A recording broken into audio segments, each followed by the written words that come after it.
This is my setup for the Artnet node over Wi-Fi with Lightkey. Okay, so just to verify signs of life, I have two types of fixtures here. These are essentially like mute buttons. So if I undo that, and then if I undo that, you'll see that I've got two types of fixtures. I have control over them, and I am not plugged into anything, so I'm over Wi-Fi. Okay, so we kind of go through the process. The fixtures are powered on currently. I normally, when I'm setting them up, I don't keep them powered on, but I'm good to go. And we're just gonna walk through the process. So to start, we've got a router, and the router is powered on. We've set it up. This is a router I've been using for a long time. I love it. You can use whichever one you want. And then we have an output, an Ethernet output in one of the 4 jacks. Notice that it's not in the blue internet jack. You don't want to use that, just any of the regular LAN outputs. So in this case, we're using output 1 on this Netgear router. And that comes into our Artnet node. So here is our Ethernet input to the Artnet node. The white cable here is power. And then the networking stuff is kind of a different issue. We'll just go through that in a separate sort of thing. But just know that our input is this Ethernet cable from the router, and our output is this DMX cable. I'm using a 3-pin. You hopefully got the 5-pin version if you have 5-pin cables. They sell them in both, but it's the PKnight Artnet Node 1, and the model number's there too. It works really well. So this is our Artnet output into our splitter.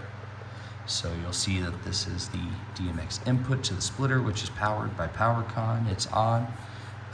I see lights that say we've got our power and that our outputs are going.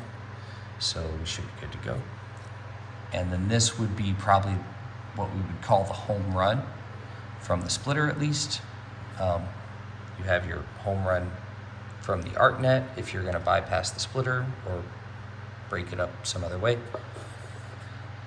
But here we're in output 4, but I mean they're all equal outputs. This splits the DMX signal and also amplifies it. It's a powered device, so you're amplifying the DMX signal through the splitter, which allows us to control more fixtures with fewer risks of signal dropouts or corruptions. So this is our home run, and it goes up to our truss with all this lighting.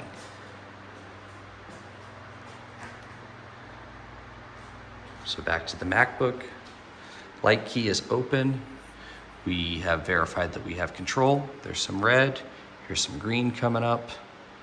Both types of fixtures. We've got some split colors, so let's do maybe red or orange and cyan or teal there.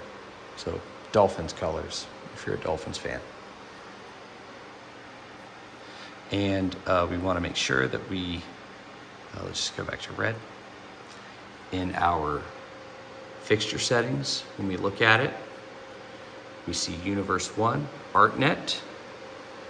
Mine's going out at 30 hertz. I could probably play with that, I don't know, but 30 hertz seems to work okay. Maybe for video, you could do some sort of offset to 34. If you have something that's recording at 60 or 120 frames per second, you might run into issues, so you can tweak it a little bit there. But we have an Artnet control setup. We are on our Netgear network, and we have full wireless control over our fixtures. So we've got colors, anything you're going to do here.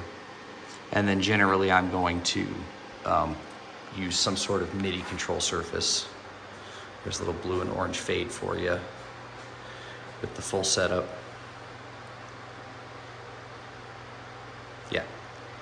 So we can dive deeper, and I have much to learn about the networking side of things, but this is how I set my lights up. And it's really stable. It's been more stable than any USB to DMX connector I've tried so far, with Lightkey, I would add. There we go. Lights over Wi-Fi.